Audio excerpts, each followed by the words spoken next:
Ladies and gentlemen, boys and girls, children of all ages, welcome to Robert Sports Show. I'm your host, Robert. Alright, GCW show from over the weekend. So high. I actually am not. Unlike some people at the show, it was at the Pops nightclub there in Shanzay, Illinois, right across the Missouri River from St. Louis. Alright, this card had to be changed some due to the massive Windows, Microsoft, whatever the hell you want to call happened on Friday. Holy cow. Took down a lot of stuff. Obviously, airplane travel affected by that as well, so a lot of wrestlers couldn't make to the show. So we had kind of a truncated what the show was supposed to have been. Overall, it was a good show, though. First match, we had Los Desperados, Arez and Gringo Loco, who we recently saw in AEW Collision, taking on Bayne Matthews, the tag team that you can Google. Austin Matthews and Davey Bayne. If you're new to GCW and you don't understand that joke, Bayne Matthews used to be called the Bang Bros, and you couldn't Google them. So MLJ would always say, it's the Bang Bros, the tag team you cannot Google, because if you Google Bang Bros, you know what you'll get. It ain't this tag team. Oh my god, I hate freaking text surveys. Good god, I hate political season. Anyhoodles, back to the match. This was a good, just start a match. Both these teams do a lot of high-risk maneuvers. 13 minutes, guys jumping around, doing their thing. And they've given it 3 1/4. Next up, we had a hardcore match. Broski, Jimmy, and One Call Manders. These two boys hit hard. It didn't get real violent, though. That's what gets me, is some of these areas they go in, GCW goes into, they have a hardcore match like this, and you don't really get a lot of hardcore stuff. You don't get a lot of the deathmatch stuff. Only certain areas, obviously certain athletic commissions will allow you to do that stuff. Just a hard-hitting match. Two kind of brutes, I guess you'd call both of them. And One Call Manders getting the victory there on Broski Jimmy. Ended up giving it 3-star. A match I wanted to see more of. Galeno Del Mal taking on Jack Cartwheel. Jack Cartwheel we've also seen on AEW television recently.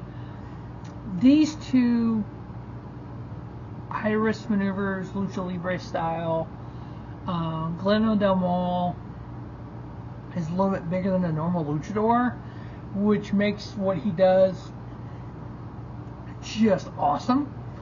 Same way with El Bandito. We've seen him a few times. Oino Bandito, I think his name. Real tall luchador. These two, I think, would have a hell of a fun match. Hopefully they can put that together sometime. But 10 minutes is all he gave us. I ended up giving it 3 1/4 with Galeno Del Mal getting the victory there. Next up, we had Zilla Fatu taking on Big Sam Stackhouse. Just watching Zilla Fatu mature in the ring, having matches against different people, different styles, and watching again. He's got less than 20 matches in his wrestling career. I know the ultimate goal is to get him ready for WWE and get him part of the bloodline. He has 19 matches so far in his career. That's it, folks. 19. He's got one with Reality Wrestling, which is Booker T's promotion out of Texas. He's got a couple with them. Looks like three with them. One with TSW, which I've never heard of, and then the other 15 are with GCW. So watching him progress, watching him gain in-ring ability, in-ring psychology, and just the family legacy that he comes from. Obviously, we know his cousin Jimmy and Jey Uso, Solo Sikoa, Roman, Jacob Fatu, his uncle Eddie Umaga, and all that, Yokozuna, the whole bloodline. We know who they are. Zilla Fatu is kind of the up and coming of that. What I predict between now and War Games Survivor Series, we'll see Zilla Fatu get to WWE. He'll be in War Games on Roman's side. We know Hikuleo has signed. Hakusan has signed with WWE. We've seen the rumors about that.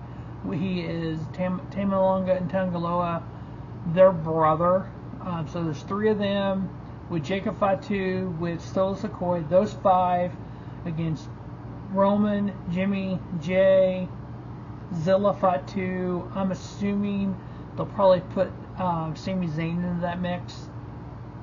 I'm assuming they'll get the title off of him and put him involved in that. So yeah, that should be fun. But this match here, 2 and 3/4 stars, Zilla Fatu getting the victory. Next up, we had Sidney Akeem, formerly known as Reggie, from Scripps and Reggie in WWE. Just hell of a freaking flippy guy, basically. Just a flippy guy. That's all he really is. I almost say Lucha Libre. There's more flips than anything. Taking on Myron Reed, part of the Rascals. Great match. 10 minutes, a lot of high spots, 3.5 star match. Sidney Akeem getting the victory. Next up, we had the Rejects, John Wayne Murdoch, and Reed by God Bentley taking on Cole Radrick, the Rat Daddy, teaming up with Effy. Now, this match ended up with Cole Radrick and Effy getting the victory, but that wasn't the end of it. Zali, I think Daisy, formerly known as Jinder Mahal. Let me see if I can find out exactly what his name is going to be here in the independent circuit. Formerly known as Jinder Mahal, with WWE World Champion. Let's see, Raj Desi is what he's going to go by on the indie circuit. The Moral, whatever. Anyway, that dude, Jinder Mahal, debuted, attacking Effy. So he's going to go after Effy. So we'll see exactly what that does going forward. But I'm assuming at one point we'll have a match with Effy. We know he came out on the next show, which we'll get to, the GCW Don't Tell Me What to Do. He was out on there as well. And with Matt Cardona, the general manager of GCW. So we'll see where that all ends up. Next up, we had a 5-way scramble match. Hunter Drake, Bobby Flaco, Camaro Jackson, Kim Broadway, and Morgan Dash. Literally, what is this? Glory. Oh gosh, what's the name of the company in St. Louis? Totally forgot the name of this company that's in St. Louis. I've been meaning to go to their shows. Glory Pro. Literally all those guys wrestle for Glory Pro except for Hunter Drake, and he wrestles for New South. Bobby Flaco, I thought I've seen him in Glory Pro before, but I know Camaro Jackson, Kim Broadway, they are Glory Pro guys out of St. Louis. Great little 5-way scramble, a little less than 8 minutes long. Hunter Drake getting the victory and them giving it 3 star. Next up, we had Megan Bayne taking on Shane Mercer. This was actually a little bit out of what I thought they would do with Megan Bayne. Having her wrestle somebody like a Shane Mercer. Having her matches with Mance Warner has been really impressive too. She is coming into her own as a wrestler. I've watched her in the Northeast, up in Beyond Wrestling and Wrestling Open, and she's kind of been making her way around some other independent promotions. But definitely talented, kind of that Beth Phoenix, Glamazon kind of character is what she would portray if she went somewhere big right now. GCW, Beyond Wrestling, Wrestling Open, Limitless Wrestling, basically the Northeast territory up there with Beyond and Limitless, and Northeast Wrestling, Dreamwave out of the Chicago area. So yeah, she's been kind of doing kind of Northeast and the Great Lakes area wrestling. Uber talented, taking on Shane Mercer here.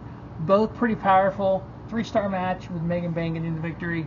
And then the main event was the GCW World Title Line champion Mance Warner taking on Hoodfoot. This was a true death match. We had light tubes. We had Mance had a screwdriver. He at one point stabbed Hoodfoot's foot with the screwdriver. We had tubes. Oh my god. Mance puts a tube in Hoodfoot's mouth and then hits it with a fucking chair. It's like, holy shit. Yeah, they got pretty brutal on this GCW World Title match. I ended up giving it 3-star with Mercer getting the actual victory there. So it was one of those matches where it's like, based on the area, I don't recall them doing big death matches in the St. Louis area there at Pops, but this one was that with glass and everything, which is kind of different for the area, but kind of cool. Kind of means Warner and Hoodfoot. He's one of the deathmatch guys as well. But overall, GCW so high, pretty good show. A lot of 3-star matches. The match of the night would have been the Myron Reed Sidney Akeem match. Stay tuned to Rubber Sports Show as I've reviewed every single GCW show. 2022 and 2023, even got some dating back to 2021 and 2020. You can actually see the best of GCW 2020. There will be a link down below in the link down below for all the years since 2020. So, huge GCW fan. As always, thanks for watching Rubber Sports Show, and don't just have a great day. Have a spiffy day. Rubber Sports Show, from the independent scene to the main event of WrestleMania. Rubber Sports Show, your YouTube leader in sports channel content.